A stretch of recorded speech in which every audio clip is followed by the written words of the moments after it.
Good afternoon, ladies and gentlemen, and welcome to the 11th episode of the Guardians of the CLE Podcast. I'm joined, as always, by my co-host, Mel Kirby. I'm Max Goldstein. So tonight, we're just going to be previewing a little bit about what's going on with that pending MLB lockout, as well as our starting pitching for the 2022 campaign. So we're just going to roll right into it. Mel, there's a lot that's been going on since our last episode when it comes to the lockout. I want you to update our listeners on it because I know that you've been honing in super closely over the past week about what's going on. And we even have updates from as soon as earlier on today. So let everybody know about what's going on with it. Yeah, so it's still a really frustrating time, obviously. Like, this is the time of year where baseball could really capitalize. This is when baseball fans really start getting excited. We start counting down to pitchers and catchers coming. Well, last week, Major League Baseball chose not to submit a counter proposal to the players, instead requesting a federal mediator, which the players took as like this PR stunt. Like, no, let's just go back to the table. We want to get this done. Like, we don't need a federal mediator. Like, just start negotiating. Because I really feel like the players just want to see some good faith. You know what I mean? Like, we give a little, you give a little, like typical negotiations, with anything in life. But the problem is MLB just hasn't really negotiated much in talks so far. And a lot of people say it's because, they have less to lose than the players do.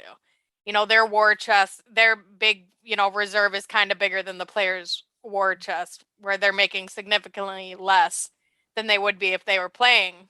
So the owners today met down in Orlando. They're going to meet for 2 or 3 days and try to come to an agreement amongst their side, which get your own ducks in a row before, you deal with the other side. So I'm hoping that can get things going. Hopefully they can come to some sort of common ground with what they're willing to kind of negotiate on, because some of the numbers are just so far apart.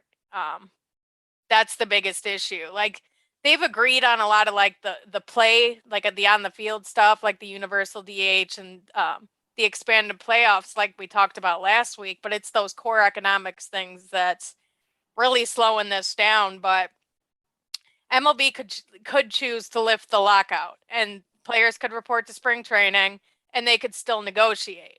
It's not the expired CBA that's stopping everything right now. And that's important to remember. It's that the owners lock the players out.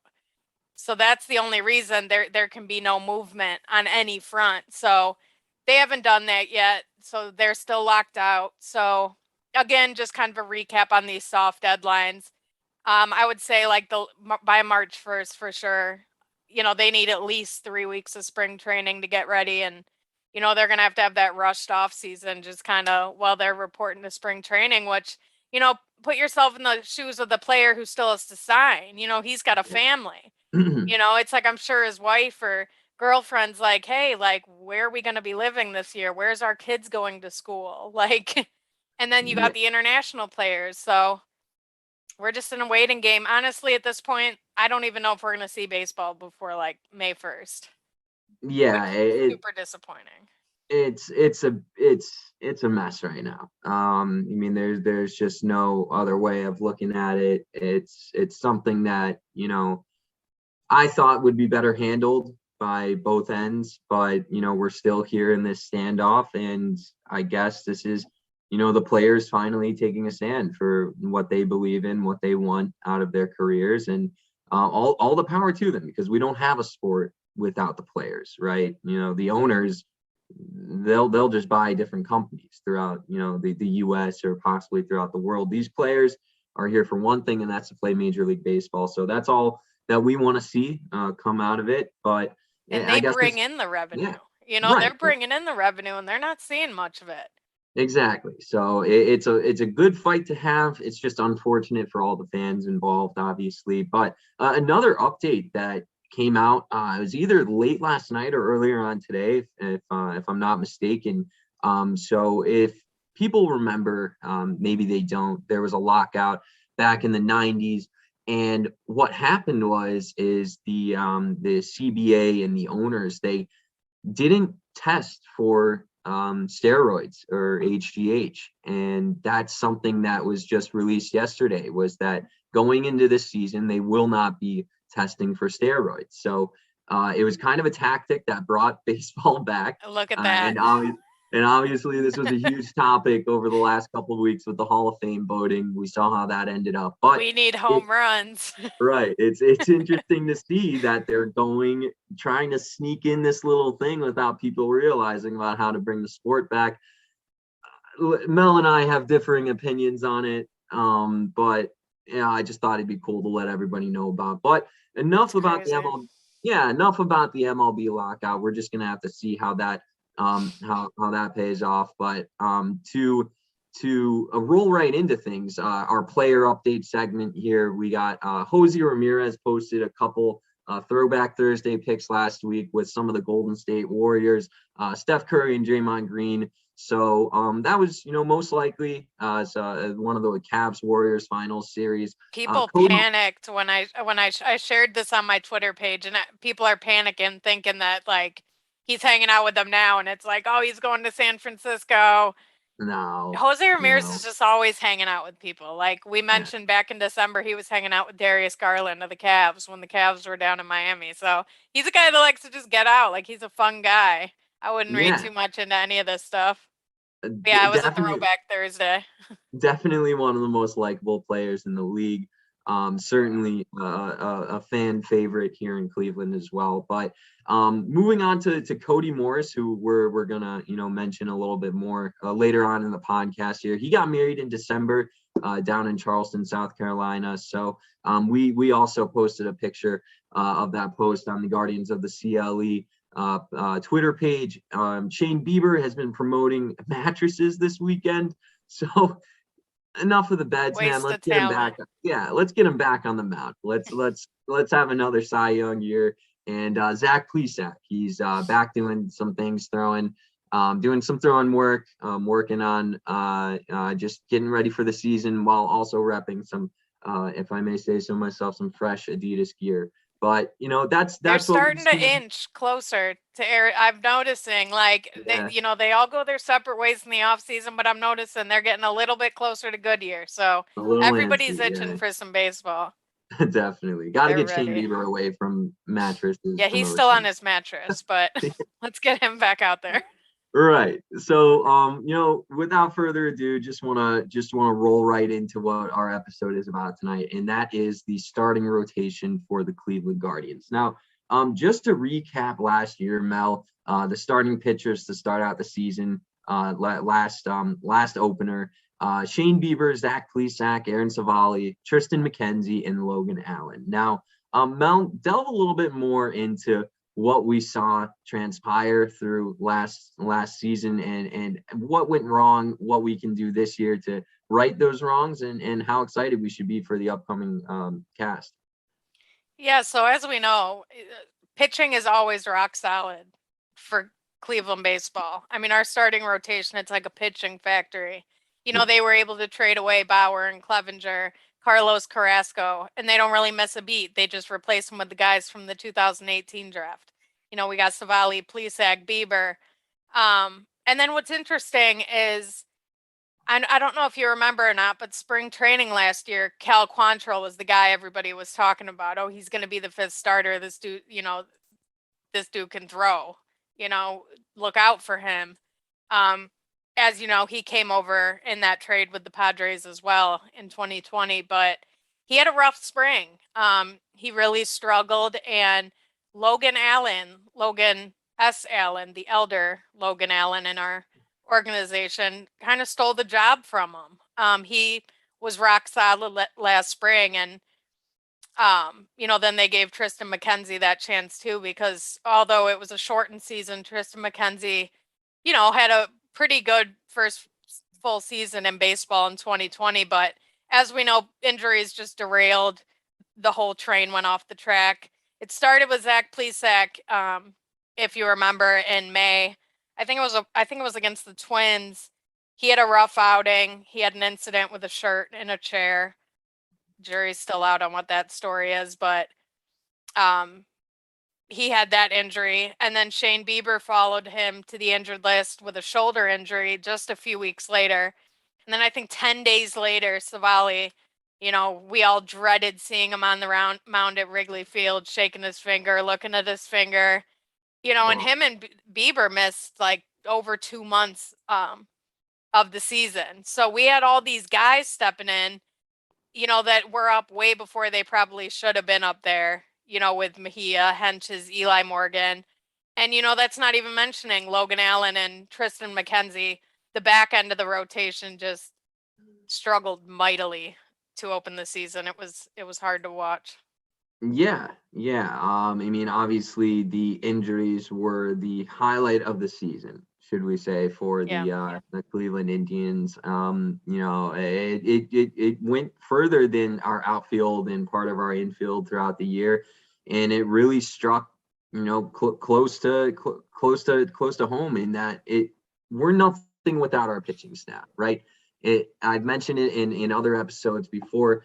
We're a team that's not spending a ton of money, so we have to compete where we know we can, and that's in our pitching staff. And when it was Zach Plesak went down first, and then Shane Bieber later followed with Aaron Sivali, you have three major guys. And, the starting pitching in 2021, the only people left on that roster are on that starting pitching roster would have been Tristan Mckenzie and Logan Allen. So you're automatically just falling on guys that Tristan Mckenzie, a bright young talent. We're super excited for him to continue in the organization. But Logan Allen has had his crack or two at being a starter in the majors. And it was just like we lacked the consistency to go out there every night and have good pitching performances, because you can't put everything on the bullpen. You can't have every game be a bullpen game. And at certain points, that's what it seemed like we were doing. And, all the credit to Terry Francona for at least making us competitive. I know we didn't win the division. We didn't claim a wild card spot, but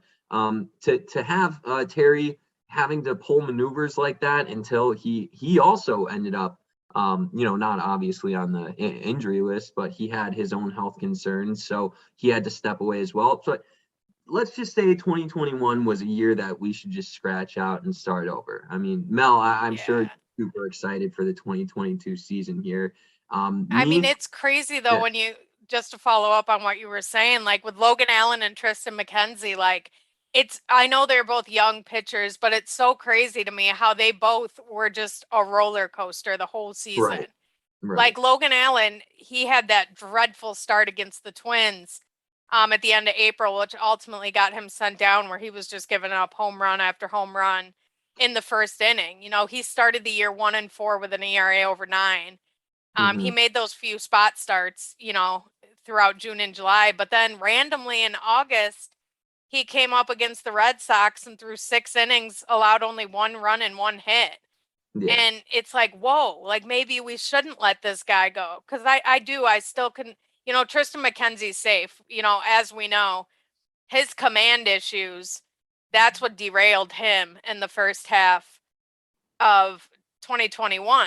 And they kept trying to send him back to Columbus to like keep him down there for a while, because his confidence was shot. His command was so bad, he was just getting hit all around the park. So he had to keep coming up and making these spot starts. And then finally he got to stay down there for a few weeks. I think they were running out of like options to send him back and forth. And it just clicked for him. Yeah.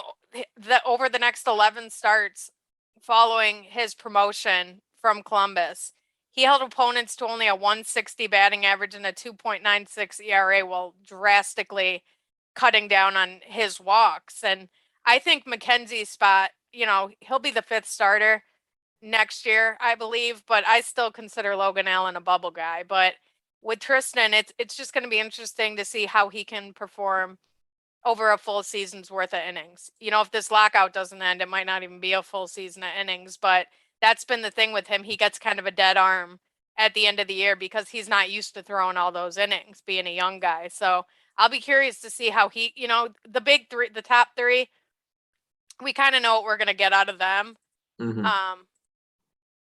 We'll talk more about Quantrill in a minute, but I Yeah. think Tristan's pretty safe in that fifth spot, but I still think Logan Allen's a guy who could be DFA'd, once this roster movement starts happening. Yeah, and Tristan's kind of a guy that reminds me a lot of Danny Salazar. Just like the first time, if anybody remembers Danny Salazar's first start, I think it was against the Royals, if I'm not mistaken. He just goes out there, throws 6 innings, like 100 or a little less than 100 pitches, and he struck out like north of 8. So this was his first career start. So instantly, you saw that he was a guy that has a bright future. It's just we learned later on, throughout the years that he spent with us, that he can't stay healthy. And I hope that it's not the same for Tristan McKenzie, because we've all seen the bright moments with Tristan. His body type too. Right. He's not the most built guy in the world. So all of that torque up top when you're throwing high 90s like he does, it could take a toll on your body, especially through a 162 game season. So it's going to fall a lot on the pitching coaches as well as Terry Francona as to how to utilize him throughout the season to get the most out of what he has to offer. But, once he went down, we saw the emergences of Sam Hentages, Eli Morgan, JC Mejia. So JC, a story of his own, was just disappointing. I mean, I think we saw what he had to offer. It's just, I don't know if he's exactly ready to be an MLB starter. So since being DFA'd, he signed with Milwaukee. He went 1-7 last year with an 8.25 ERA. I was sad to see him go. Right. Because if you remember when he first got called up, he was coming out of the bullpen, and he had the stuff to be really successful over an inning or two. It's just that starter role, he just wasn't comfortable in it. He never really got settled in. Again, he was probably up a year too early, but I don't know about you, but I thought he looked really good coming out of the pen.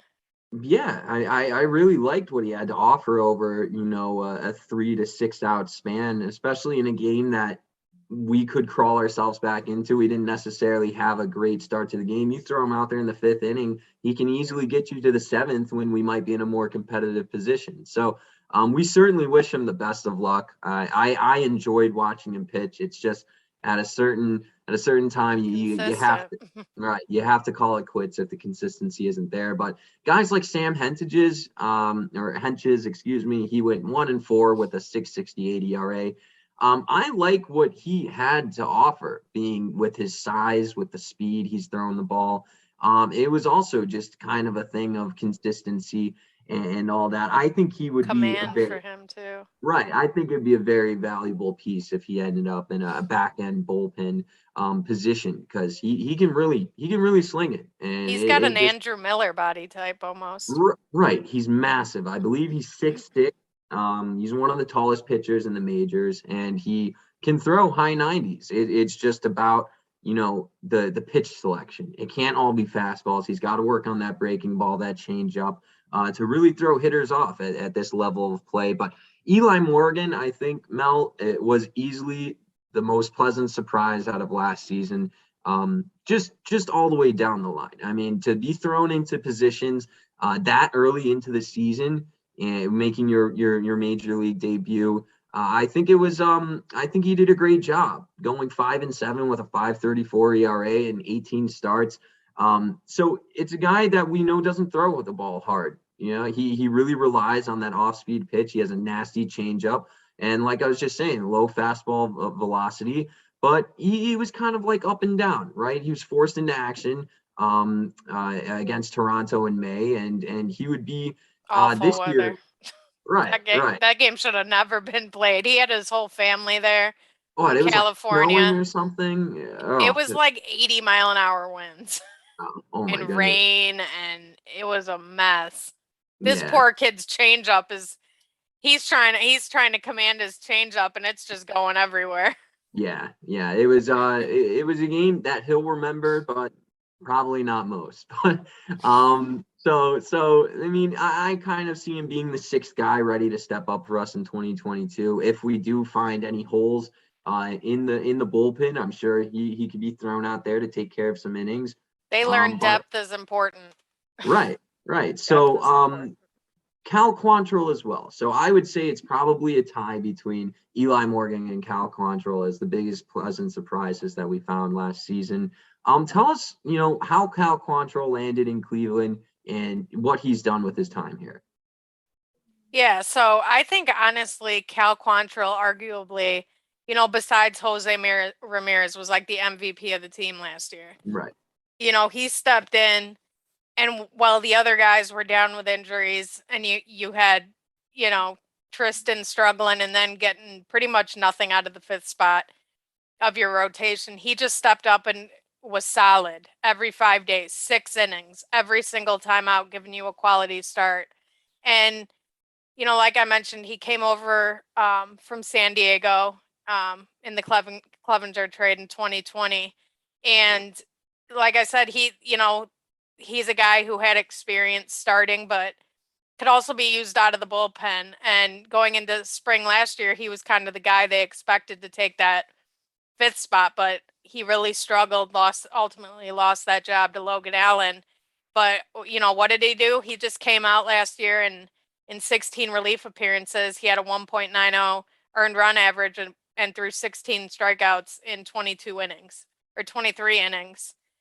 So when those injuries hit, he made a start at the end of May. I think it was Memorial Day or right around Memorial Day, in a doubleheader, and he was just dazzling. So, he earned a spot and he went 8-1 with a 2.27 ERA. And, he threw just under 100 innings, which isn't bad considering he wasn't stretched out. They had to get him stretched out over his, first, 5-6 starts, to get him able to pitch 6, 7, 8 innings. But man, his stuff's just nasty, Yeah. and he stepped up at a time when we really needed him to step up. So again, just like Tristan, I think it's going to be really interesting to see what he does in a full season in the starting rotation. How consistent can he be? Because as we found out, inconsistency, was the biggest issue besides injuries of this rotation last year. Right. He's certainly a bright spot, especially on this roster where defense is, usually the key to winning games for us. We're not a team, yeah. Right. We're not a team that's putting up north of probably 4.5, 5 runs a game. So we definitely have those close games throughout the season where it's either 1-0, 2-1, 3-2, 4-2, games that are going to be tight. And he is certainly a bright spot that we can lean on, hopefully throughout the entire season. We pray that the injury bug stays away this season. We can have a nice 2022 campaign, but really dazzling stuff. He's a guy that's definitely put in the work to be where he is today. He loves Cleveland. In every interview, he was super pumped. And it's just a guy that, enjoys being in the clubhouse, enjoys playing in the city. And, we should definitely be welcoming him with, open arms this upcoming season, and expecting big things from him as well. So, but the 2022 starting rotation, we'll just roll right into it. As far as we believe this is how it's going to play out, it would probably be Shane Bieber at the 1, Aaron Sivali at the 2, Zach Plesak at 3, Cal Quantrill at the 4, and Tristan Mckenzie at the 5. So I can't say this enough. We rely on our pitching to be competitive throughout the season. And after looking at this starting 5, should the injury bug stay off this season, and should we run through a successful season with our starting pitching, this could be a really special year. I mean, I look at these guys up and down. Zach Plesak still has a little bit more to prove. Tristan Mckenzie, he's still a growing player, but Shane Bieber and Aaron Sivali have done nothing but success done nothing but succeed since getting up to the major league level. So they're definitely going to anchor that rotation. But to lean back on Cal Quantrill and Tristan Mckenzie on days where you are, throwing your 5th worst starter, I'll take that almost any day of the week. I mean, these are guys that are going to go out. They love competing. They love winning games. But the next guys up, should they, find the injury list throughout the season, you got Eli Morgan, Cody Morris, who we mentioned in the beginning of the podcast, Logan T Allen, and Peyton Bettenfield. Being that you really know our minor league system in and out. What can we expect out of the guys that could be seeing the major league field this year? Yeah, so, we already touched on Eli Morgan. I think that experience he was able to get in 2021 is going to do wonders for him. He Yeah. knows he can pitch at this level now. He knows his changeup plays at this level. So I think he's going to be ready to go, if he's needed. But then behind him, you got a couple of a few interesting guys here. So Cody Morris was a 7th-round pick in 2018. He's our number 22 overall prospect. He made 14 starts at AAA Columbus last year, pitched 61 innings. He had a 1.62 ERA, and he struck out 38.7% of the batters he faced. He had a 1.0 WHIP. He's got a mid-90s fastball. He's got a nice, mid to high 70s curveball. Those are his best weapons, but some say he might play best in the bullpen at the major league level, just the way his pitches are. But, for now, he's going to need just a little more work on his mechanics. His fastball catches a little too much of the zone sometimes, but he was one of those guys added to the 40-man roster at Rule 5 time. So unfortunately, he's unable to, participate in spring training or begin the minor league season when AAA gets rolling. So, Mm-hmm. I'm sure he's out doing some work on the side, but it's going to be interesting. I do think he'll probably, the Guardians might have more of a need for him in the bullpen this year. I think he could be a fine, and back end of the rotation guy, but I think with that mid-90s fastball and that curveball, I think he could also be a good bullpen arm and, have a ton of success at the major league level. So it's going to be interesting to see where Cleveland thinks he fits in. But again, it's definitely a good problem to have just because we Yeah, see how important depth is. definitely, definitely. So I mean, from the tape that I've watched on him, he's got special stuff. Look, in AAA, like you mentioned, he had 14 starts, 2-2 record, 1.62 ERA. So he struck out 38.7% of the batters he faced. So it's a guy that's coming in, doing his job, and not just doing his job effectively, but making hitters look silly. 4 out of 10 players that he's facing up against, he's striking out. So definitely some encouraging things to look for over the next couple years that we have him in our system, and hopefully at Progressive Field one day. But another guy that we've is Logan T Allen. He's 23 years old, 2020 second-round pick. He was the number 10. He's the number 10 prospect in our system. So in 2021, he played in high A and double A. He was 9-0 with a 2.26 ERA, 19 starts. So that was through 111 innings pitched. He had 143 strikeouts to 26 walks. So Mel, this just spells out Cleveland pitching to me. A guy that's being productive with the innings pitched. Certainly a guy that can bring wins to the table. When should we sort of see him work his way into the rotation? Maybe not the rotation, but at least the bullpen for the Cleveland Guardians. I think he will probably be one of our rotation starters in 23. Okay. Depending what happens with Shane Bieber, if they move Zach Plesak, just some things like that. But he's got the stuff. Like he's almost kind of like an Aaron Sivali. Like he's just super smart. Like he knows his pitches. He knows how to command his pitches. How his pitches play off of each other. And his mechanics are really good for being a kid. He repeats his delivery easily.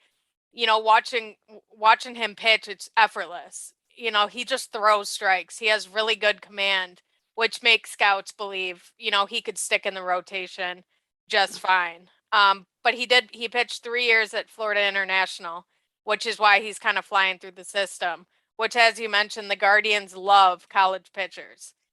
Their draft pick from this past year, Gavin Williams, who we're going to talk about, he's probably going to start at A ball, and he's going to keep moving quickly just because he has that college experience. So they kind of like these starters to kind of move through the system. So I don't think Logan Allen's going to be any different. I think, we'll see him up here. Hopefully there's not too much of a need to need him any sooner than 2023. I think a full year at AAA will do him good.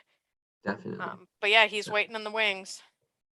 Yeah, I mean, and we're really excited to see him. I liked the player comparison to what Aaron Sivali does, because no one really knew when he got up to the major league level just how effective he was actually going to be. He didn't throw too hard. He kind of reminded me in the beginning of a Josh Tomlin, and Eli Morgan sort of falls into that same category where you are not blowing the ball by pitches. I mean, you're not blowing your pitches by hitters, but you're really mechanically and strategically working your pitches through the strike zone, making them swing at bad pitches, and putting in great innings. So that's something I certainly expect Logan T Allen to be doing over the next couple of years. Hopefully he does spend a good amount of time at AAA. It will certainly do him well for his career. But I mean, should anything happen, who knows? We might be able to see him. But another guy that we have our eyes on here would be Peyton Bettenfield.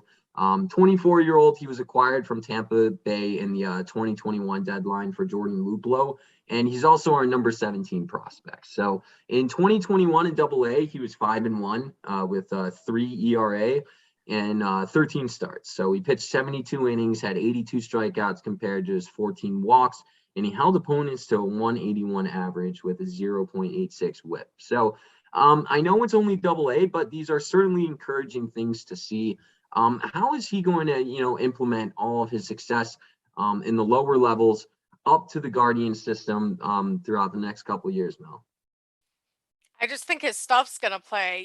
His pitches have movement on them. When we traded Luplow for him, I was watching, some videos on Twitter of him, and he's got a 4-pitch mix, and his stuff moves. Yeah. The bottom will drop out on it. So, I think due to the fact that movement causes a bunch of swings and misses, I think as he progresses through the levels, he's going to continue to see success, because no matter what level he's at, I think that stuff's just going to play. You can't teach that movement. Right. It don't matter if you're throwing, if you go out there and you hit triple digits, what your pitch is doing. Is it a goose egg right down the middle of the plate? Because Right. guys at the major league level can hit that nowadays, but it's something about movement. You ask a guy, they'd rather get 100-mile-an-hour goose egg than like a 93-mile-an-hour just nasty 4-seamer with some movement on it. Definitely. That's unpredictable. I was just gonna say, we've seen Cy Young pitchers like Clayton Kershaw, who another guy that just throws mid-90s. He's not blowing you away, but the movement on his pitches, there's a reason why he's a World Series winning pitcher. Things that we can hope for Peyton down the road.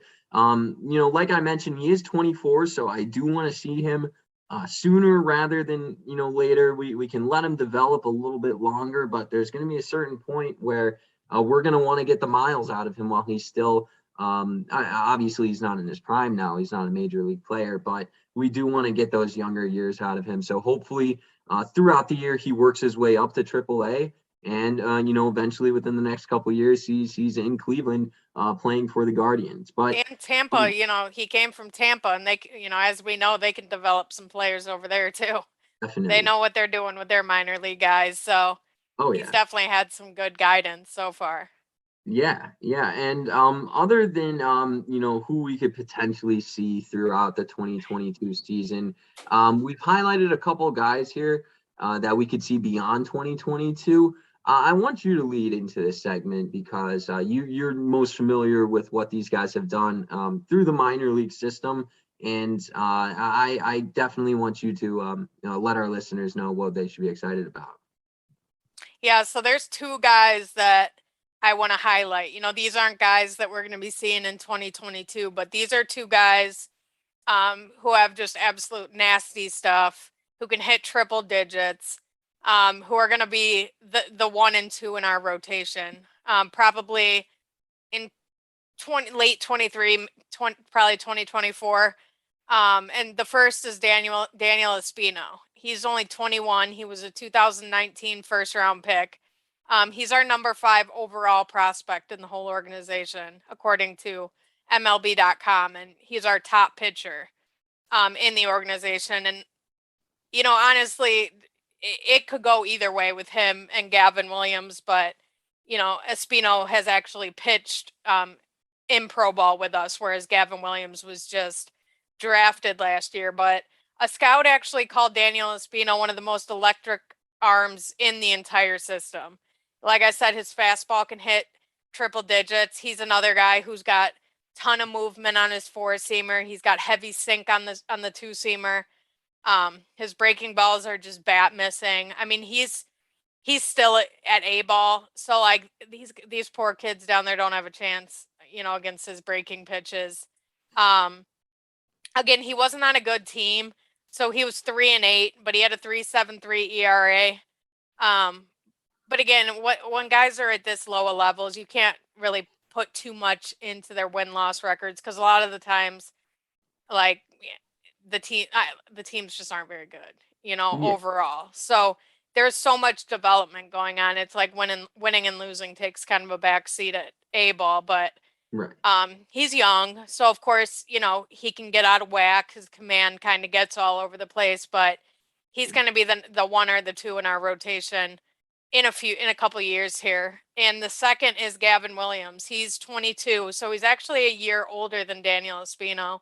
But he was our first round pick last year in the 2021 draft. And, the Guardian scouts just love this kid. And they were actually shocked that he fell to the mid-20s where they were picking at in last year's draft. But he's a college pitcher from East Carolina. So he's another guy. He's going to rise through the system quickly just because he has that college experience. But he's another guy. He hit triple digits at East Carolina. He hasn't pitched professionally yet, but that's because he was just drafted last year, and Cleveland held him back because he pitched a lot of innings in the College World Series for East Carolina last year. But at his 2021 at East Carolina, he had 12 starts, pitched 81 and a third innings, and he struck out 130 while only walking 21 with a 1.88 ERA. And he actually, I'm sure, you've all heard of Kumar Rocker, who the Mets drafted. He has Scott Boras. He had the injury issue, and the Mets weren't able to sign him. But he was one of Vanderbilt's top arms with Jack Leiter, who went at the top of last year's draft. But he actually dueled Kumar Rocker in the College World Series. And our guy, Gavin Williams, struck out 13 over 7 and a third innings, and he lost that game 2-0. But Gavin certainly did his part in that one. He's got a 6'6" frame. He's got what looks like a high 90s fastball and just a wipeout slider. It's just nasty, but he's also got a curveball and a change up just to kind of keep hitters honest with the other two pitches. But again, it's going to be so fun to see Gavin Williams and Daniel Espino rising through this system together, because I guarantee you they're going to kind of have this internal like competition. Like they're going to be knowing what the other guy's doing, so they can kind of, that competitiveness these guys have. So it's going to be really fun. Like, again, the pitching factory we're in real good hands on the mound for a lot of years to come. Yeah, something we can all be excited and eager to see in the future. I mean, hopefully these guys both find themselves on a major league roster together. So imagine that. It doesn't always have to be competition of, I'm going to get there and you're just never going to become of anything. It should really be. They know they're both going to be there. Yeah, I really hope so. I mean, from everything that I've read up on these guys and the, the tape that we've watched, definitely exciting. And we'll see, Major League Baseball, it's a wild ride for these minor league players just to get to the moment of their debut. And it's something that we should all appreciate, while we're mentioning it, just appreciate all the work that these kids put in. Look, 22 years old, Gavin Williams, 21 years old, Daniel Espino, and these guys are fighting for future jobs in the major leagues, which is just an absurd level of baseball to reach in your career. So really excited to see these guys over the next couple of seasons. Hopefully we see good things coming out of them in the minor league system this year.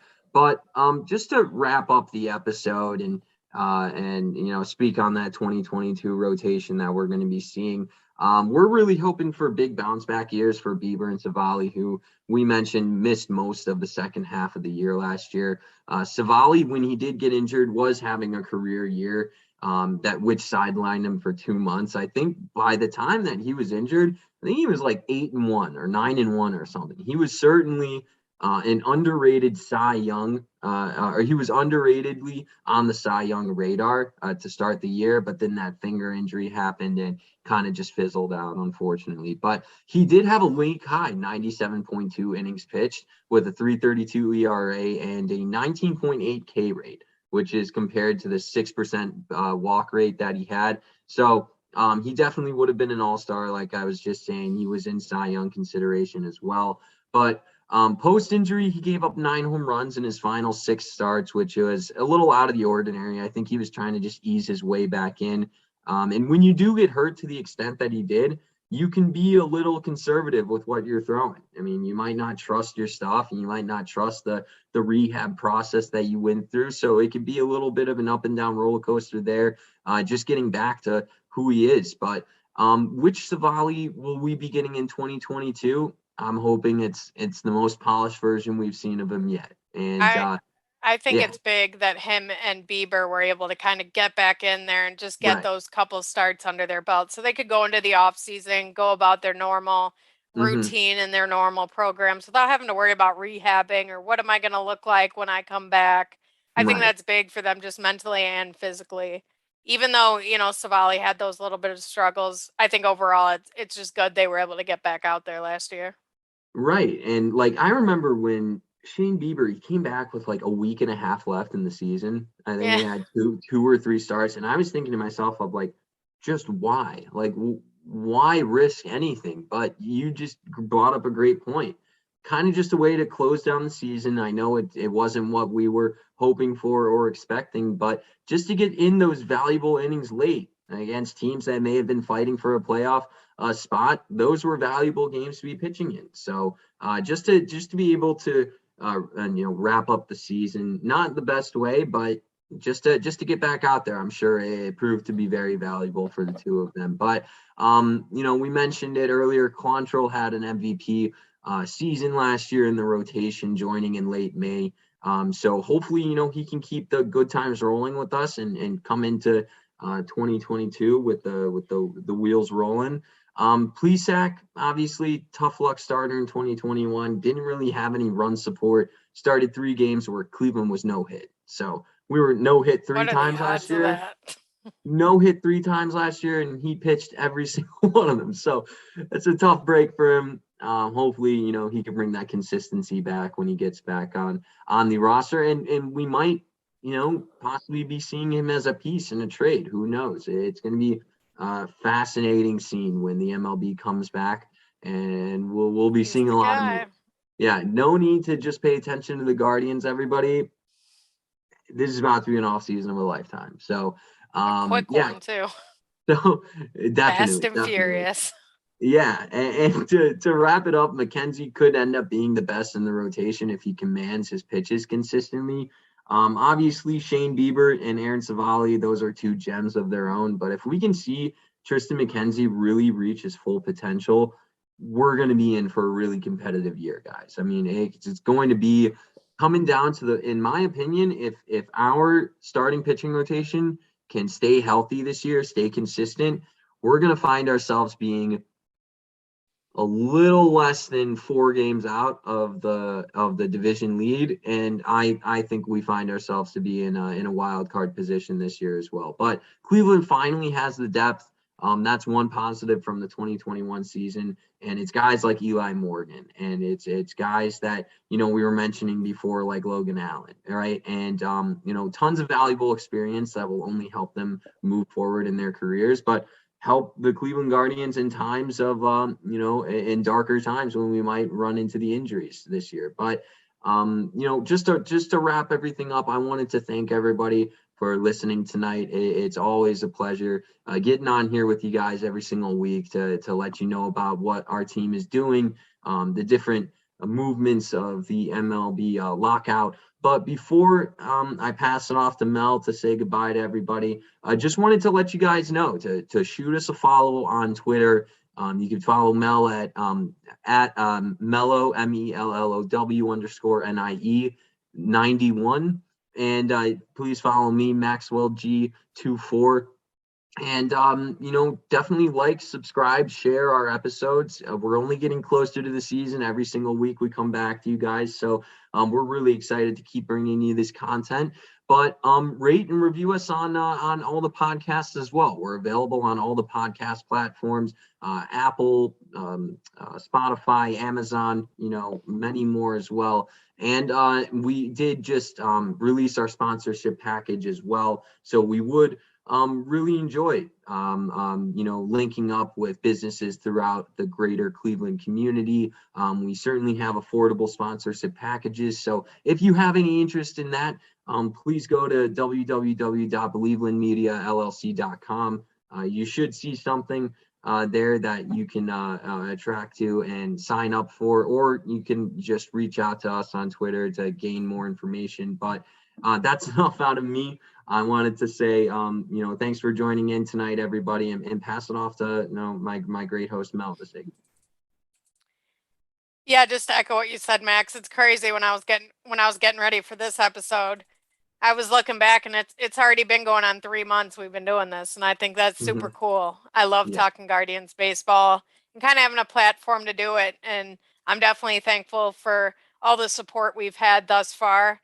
And also, while we're still in this lockout, if you guys have any suggestions on different topics you want us to cover, go ahead and tweet us at GuardiansOTCLE on Twitter, and we will take those into consideration and try to squeeze those in an episode just to, kind of get some listener ideas out there, to switch it up a little bit. So definitely tweet us at the show, tweet either Max or I, and, we'll get those things into an episode. But just some other house cleaning notes. I will actually be on vacation in Miami this weekend. I'm super excited. So we will be recording next Tuesday. So look for episode 12 to drop next Tuesday instead of next Monday. I think we're going to be diving into the bullpen. I'm sure we're going to have a lockout update. Let's continue to hope and pray that, these guys can find their common sense and come together and bring us some baseball back, because the sport cannot afford to lose any more time or any more fans. So I'm going to keep praying. Let's go, Rob Manfred, get the guys together. The players want to play. Let's go play. So I want to thank everyone for listening. Everybody stay safe, stay healthy, and have a good week.